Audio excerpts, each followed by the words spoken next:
প্রিয় উচ্চ মাধ্যমিকের ক্লাস 12-এ তোমরা থার্ড সেমিস্টারের ছাত্রছাত্রীরা, তোমাদের জন্য আজকের এই ভিডিওটি অত্যন্ত গুরুত্বপূর্ণ হতে চলেছে। কারণ আজকের এই ভিডিওতে আমি আলোচনা করব তোমাদের যে বাংলা যে সাবজেক্ট রয়েছে, তোমাদের প্রত্যেকেরই বাংলা সাবজেক্ট রয়েছে, কম্পালসারি এটি পেপার, তোমরা বাংলা ইংলিশ পড়বে।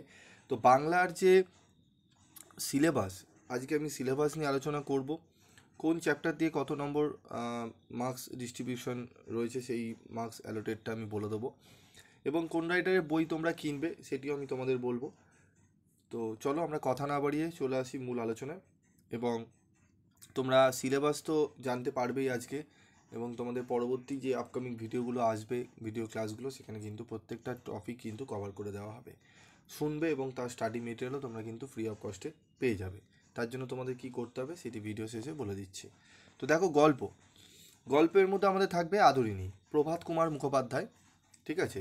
তারপর থাকবে হচ্ছে কবিতা, অন্ধকার লেখাগুচ্ছ, শ্রীজাত, দিগ্বিজয়ের রূপকথা, নবনীতা দেবসেন, ঠিক আছে। তারপর থাকছে আমাদের প্রবন্ধ, বাংলা ভাষা, স্বামী বিবেকানন্দ। তারপর থাকছে দেখো ভারতীয় গল্প, ঠিক আছে, পোটরাজ শঙ্কর রাও খারাট, অনুবাদ করেছেন সুনন্দন চক্রবর্তী। তারপর রয়েছে দেখো আন্তর্জাতিক কবিতা, তার সঙ্গে পাবলো নেরুদা, অনুবাদ করেছেন শক্তি চট্টোপাধ্যায়। তারপর রয়েছে ভাষা বিজ্ঞান ও তার শাখা প্রশাখা, ধ্বনিতত্ত্ব, শব্দার্থ। তারপর রয়েছে দেখো বাংলা শিল্প সাহিত্য ও সংস্কৃতির ইতিহাস, প্রথম অধ্যায় রয়েছে বাংলা গানের ইতিহাস সংক্ষিপ্ত রূপরেখা, দ্বিতীয় অধ্যায় রয়েছে বাঙালির বিজ্ঞান চর্চার সংক্ষিপ্ত পরিচিতি, তারপর তৃতীয় অধ্যায় রয়েছে বাঙালির ক্রিয়া সংস্কৃতির সংক্ষিপ্ত পরিচিতি। তো এই ছিল আমাদের টোটাল সিলেবাস। এবার আমরা মার্কস ডিস্ট্রিবিউশন দেখে নেব।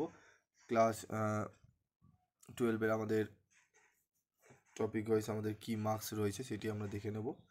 তো দেখো, আমাদের গল্প থেকে থাকবে 8 মার্কস বরাদ্দ, প্রবন্ধ থেকে থাকবে 5 মার্কস, কবিতা থেকে থাকবে 7, আন্তর্জাতিক গল্প ভারতীয় কবিতা থেকে থাকবে 5 মার্কস, ভাষা থেকে থাকবে 10 মার্কস, এবং বাংলা শিল্প সংস্কৃতির ইতিহাস থেকে থাকবে 5 মার্কস।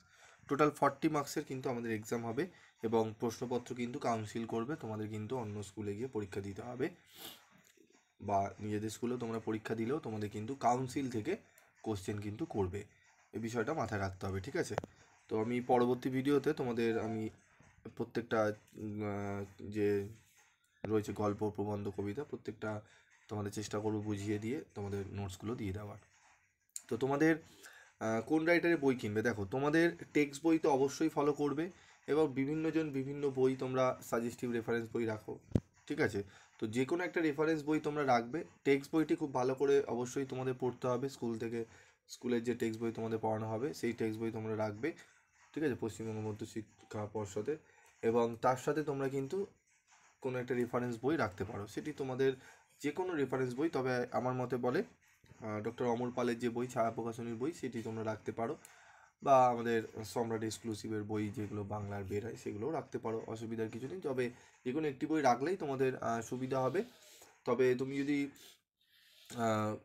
সহায়িকা টাইপের বই কেনো, রেফারেন্স বই, সেখানে তোমরা কী করবে, পুরোটা কভার পাবে, সেক্ষেত্রে তোমাদের সুবিধা হবে, ঠিক আছে।